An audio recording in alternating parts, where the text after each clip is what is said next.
आपण पाहत आहात युवाग्राम 24 न्यूज.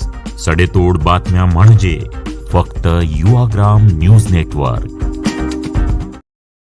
भारतीय जनता पार्टी संविधान बदलणार असा खोटा प्रचार विरोधक करत असून या माध्यमातून लोकांना भीती घालण्याचं काम ते करत आहेत, असे स्पष्टीकरण भाजपाचे पश्चिम महाराष्ट्र समन्वयक शेखर इनामदार यांनी केले. खासदार संजय काका पाटील यांच्या प्रचाराच्या नियोजनासाठी झालेल्या भाजपा अनुसूचित जाती मोर्चाच्या बैठकीत ते बोलत होते. यावेळी भाजपा अनुसूचित जाती मोर्चाचे शेजार जिल्हा अध्यक्ष दादासाहेब कांबळे, प्रियानंद कांबळे, सरचिटणीस देवधर सांगले, अर्जुन मंडले, स्नेहल जगताप, राजू मद्रासी, प्रकाश मद्रासी यांच्यासह सदस्य उपस्थित होते. भारतीय जनता पार्टीने भाजपा अनुसूचित जातीसाठी अनेक योजना अंमलात आणल्यात, त्यामुळे याचा लाभ मोठ्या प्रमाणात भाजपा अनुसूचित जातीतील लोकांना झाला आहे. सांगलीत संजय काका पाटील यांना निवडून देण्यासाठी या वर्गातील लोकांनी पुढे आले पाहिजे, यासाठी पदाधिकारी समाजात प्रबोधन करतील असं बैठकीत ठरवण्यात आले.